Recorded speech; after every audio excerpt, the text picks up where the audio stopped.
बारिश की वो रात। कहते हैं बारिश का मौसम बड़ा ही सुहाना होता है। हर तरफ हरियाली और गीली मिट्टी की वो दिल को खुश कर देने वाली एक खुशबू। हर चीज की खूबसूरती मानो दोगुनी हो जाती है। आप कहीं भी जाओ, लगता है जैसे बारिश आपका पीछा ही कर रही हो। पर अगर आपका पीछा बारिश के अलावा कोई और भी कर रहा हो तो? ये कहानी 24 साल के वरुण की है। वरुण दिल्ली से मुंबई अपनी जॉब के सिलसिले में आया था।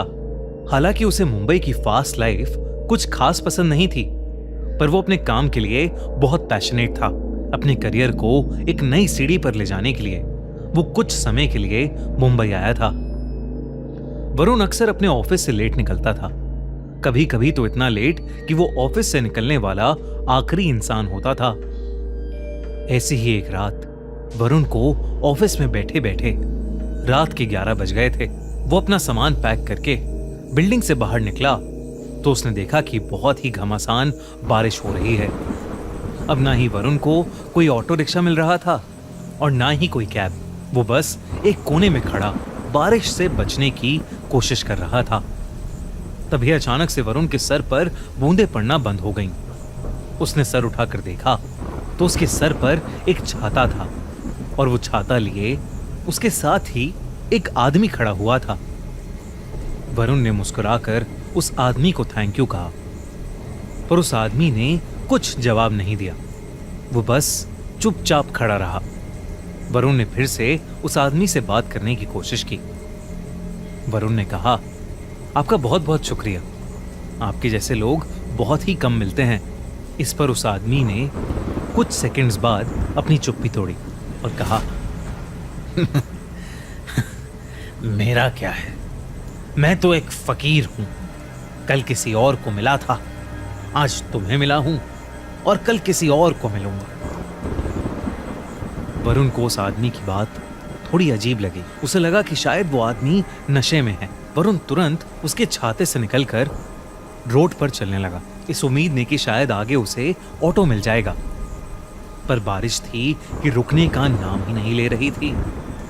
बारिश में चलते चलते वरुण के पैर जैसे ही जमीन पर पड़ रहे थे तो एक आवाज आ रही थी, छपा। पर कुछ दूर चलते ही वरुण ने नोटिस किया कि वो आवाज अब 2 बार आने लगी थी।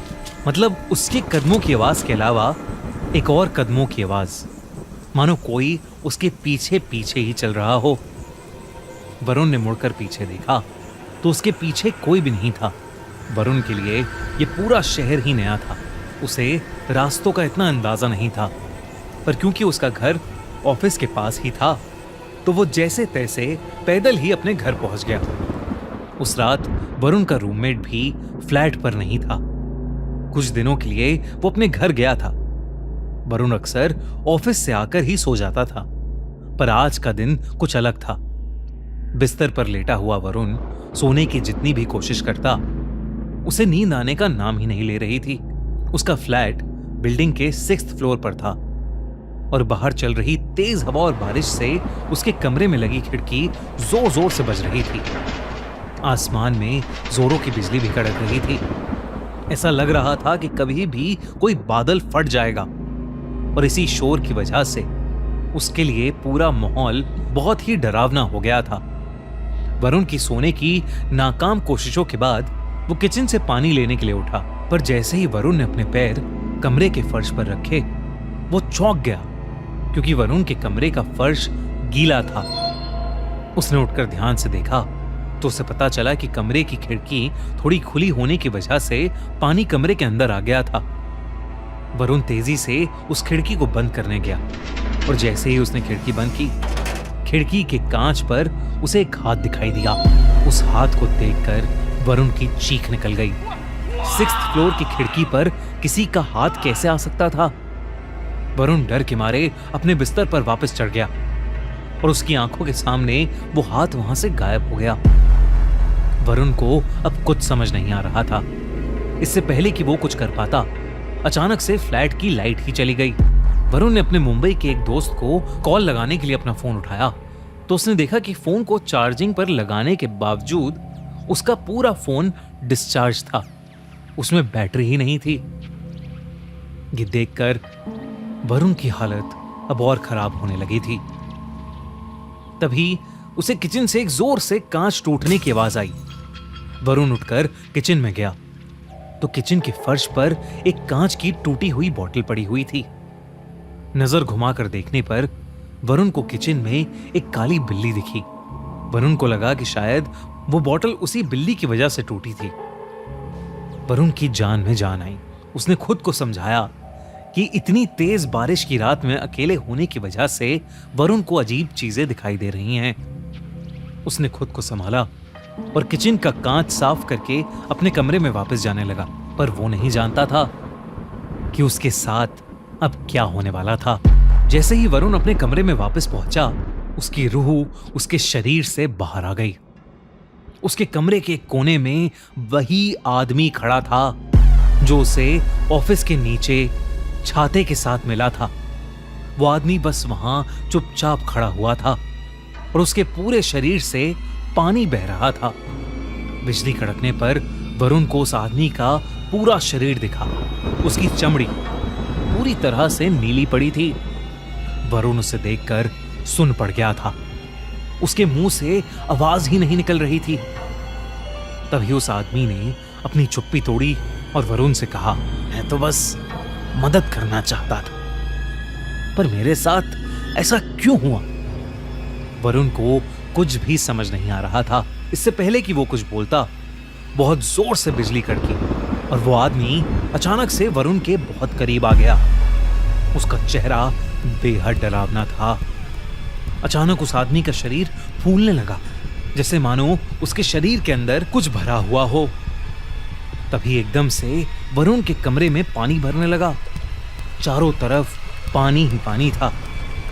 इससे पहले कि वरुण कुछ कर पाता, वो पानी में डूबने लगा। वरुण को सांस ही नहीं आ रही थी और वो पानी में डूबता जा रहा था। अगली सुबह जब वरुण का रूममेट घर आया तो उसने वरुण को फर्श पर गिरा हुआ पाया। उसने जैसे तैसे वरुण को उठाने की कोशिश की तो वरुण के मुंह से बहुत सारा पानी निकला, जैसे उसे किसी ने समुंदर से निकाला हो। वरुण होश में आया और उसने अपने रूममेट को पूरी बात बताई।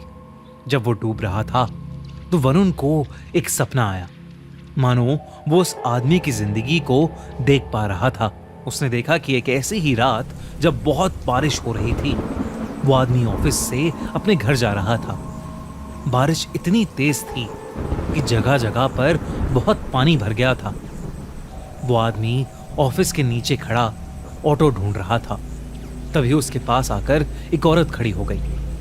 कुछ देर बाद उस औरत को लेने एक गाड़ी वहां पर आई, पर गाड़ी में बैठते समय उस आदमी ने देखा कि उस औरत का दुपट्टा गाड़ी के दरवाजे से बाहर निकल रहा था। बस उस औरत को यही बताने के लिए वो आदमी उस गाड़ी के पीछे तेजी से गया और उसका पैर एक बहुत ही गहरे गड्ढे में पड़ गया। वो गड्ढा इतना गहरा था कि वो आदमी उसके अंदर डूबने लगा और इससे पहले कि कोई उसे बचा पाता, उसके लंग्स में पानी भर गया था और उसकी वहीं मौत हो गई। जब वरुण ने अपने ऑफिस के एरिया के पास जाकर लोगों से इस बारे में पूछा तो उसे पता चला कि कुछ साल पहले एक पतला बूढ़ा आदमी वहीं बारिश में गड्ढे में मर गया था। ये सुनकर वरुण का दिल दहल गया था। कल रात उसकी मुलाकात जिस आदमी से हुई थी वो वाकई उसी बूढ़े आदमी की आत्मा थी। वरुण ने अगले ही दिन अपनी फ्लाइट बुक की और वापस अपने घर दिल्ली चला गया। उस दिन के बाद से वरुण को वो इंसान कभी नहीं दिखा, लेकिन आज भी तेज बारिश होते ही वरुण घबराहट के मारे कपकपाने लगता है। अगर आपको ये वीडियो अच्छी लगी तो हमारा चैनल खूनी मंडे सब्सक्राइब करना बिल्कुल मत भूलना।